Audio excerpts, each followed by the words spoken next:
My name is Konstantin Grcic. I am a designer, industrial designer, and I live in Munich, which is in Germany.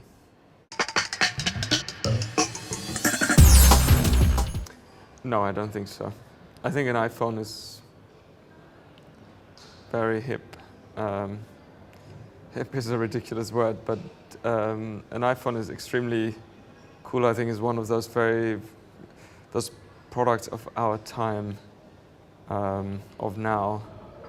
It may go out of fashion soon, and the bus will stay in fashion longer, but the iPhone reaches quite a peak, which definitely surpasses the bus.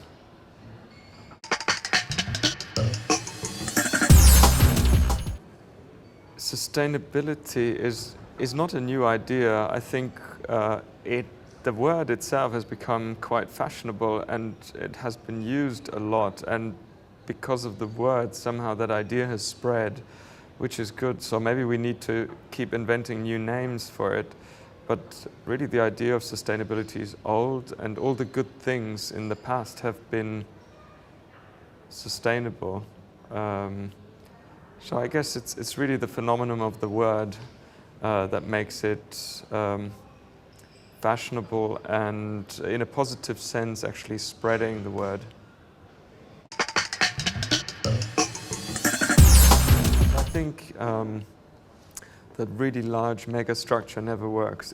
We have to break them down into smaller identities, which probably have the same pattern of a fully functioning city with the high street, all the infrastructures, all the facilities, but they're smaller entities, smaller meaning on a more human scale. And they can be there can be lots of them creating the mega city, and it would still work, I think. I think they're beautiful cities, and those beautiful cities like Paris,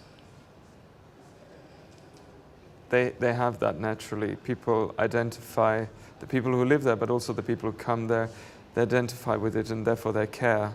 And it's an emotion. There's a kind of a relationship. I care for that city, therefore I keep it clean, and so on. And the ugly cities, which most cities are ugly cities, they have that problem, and I don't actually know how we can help it. Yes, I think a rich cultural life creates identity, and therefore identification, and therefore it enriches life.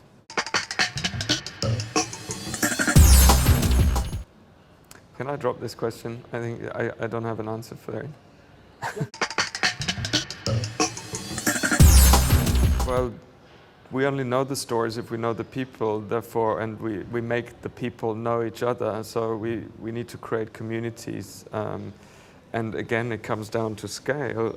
Communities are only, I think they work up to a certain kind of scale. A village is a community naturally, I think.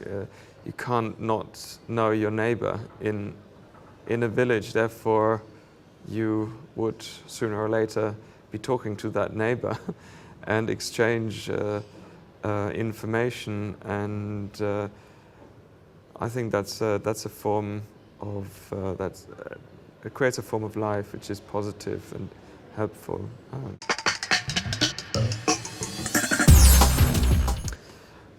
Well, I guess it's a structural issue. It's an issue of organization that we probably in the past we've created ghettos, or the ghetto of working,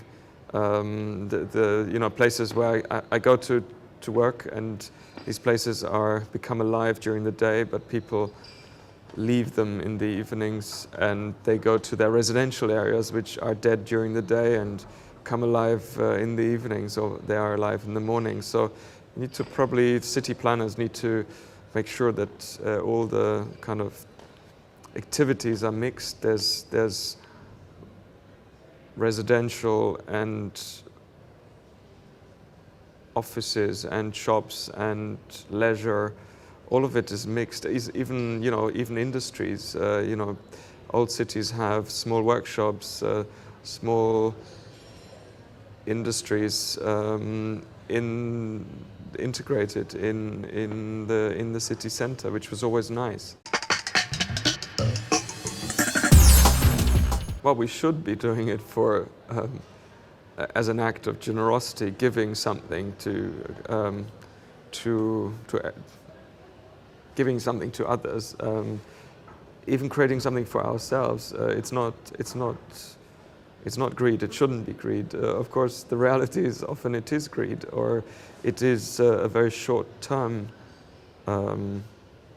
motivation of just making profit, and in a way a life cycle that is exactly the opposite of sustainable. It's kind of has a short life cycle, and then we don't care anymore about buildings, about what we have created. So I think, yeah, the idea of generosity it's very optimistic. It's very almost romantic, but I think it is possible. I don't have a picture in terms of, I don't have the illustration of a green city, but I think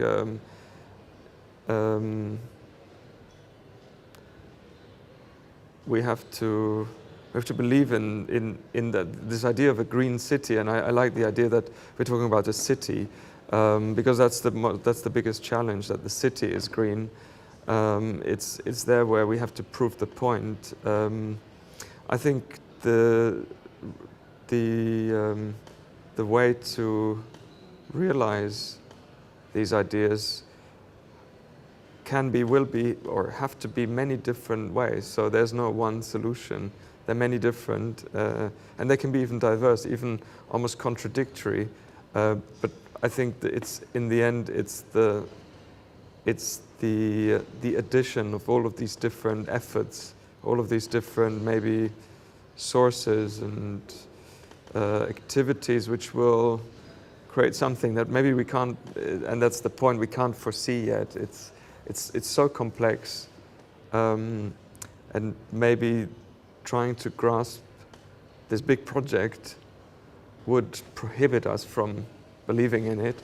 So let's focus on the little efforts we can make, which become more clear, more direct, more maybe more controllable, or we can anticipate it in a more concrete way.